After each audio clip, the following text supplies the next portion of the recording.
Station Ghanpur నియోజకవర్గ Congress party కార్యకర్తల సమావేశం ఈ రోజు మడికొండలోని సత్యసాయి కన్వెన్షన్ హాల్లో ఏర్పాటు చేసిన అభినందన సభలో పాల్గొని గెలుపు కోసం కష్టపడిన పార్టీ నాయకులకు కార్యకర్తలకు అభినందనలు తెలిపిన పరకాల నియోజకవర్గ ఇన్ఛార్జి మరియు కూడా చైర్మన్ ఇనగాల వెంకట్రామరెడ్డి.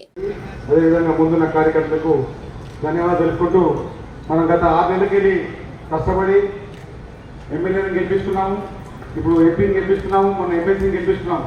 కానీ ఇక రాబోయే కాలంలో మనం ఇంకా కష్టపడి, ఎందుకంటే ఇప్పుడు ఎంపీ ఉన్నారు, ఎమ్మెల్యేలు ఉన్నారు, ఎమ్మెల్సీ ఉన్నారు.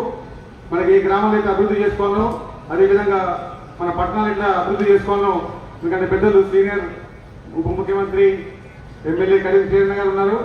మరి దిశానిర్దేశంగా తప్పకుండా అందరం కూడా ముందుకు పోతాము. ఎందుకంటే కష్టపడ్డ కార్యకర్తలని అందరం కూడా గుర్తుపెట్టుకొని ఇంకా ముందుకు పోవాలి. ఎందుకంటే ఇక్కడ అందరూ తెలుసు 10 ఏళ్ళకి మనం ఎంత కష్టపడుతున్నాము. ఇప్పుడు మనం ఈరోజు ఎంపీ గెలిచినా కానీ ఎమ్మెల్యే గెలిచినా కానీ అంత మీ కష్టం. సో మీ కష్టాన్ని గుర్తించి మీకు తప్పకుండా న్యాయం జరగాలని వేదిక మీద ప్రజలందరూ కూడా కోరుకుంటూ ఈ అవకాశం మీ అందరూ కూడా ధన్యవాదాలు చెప్తున్నాను. జై కాంగ్రెస్.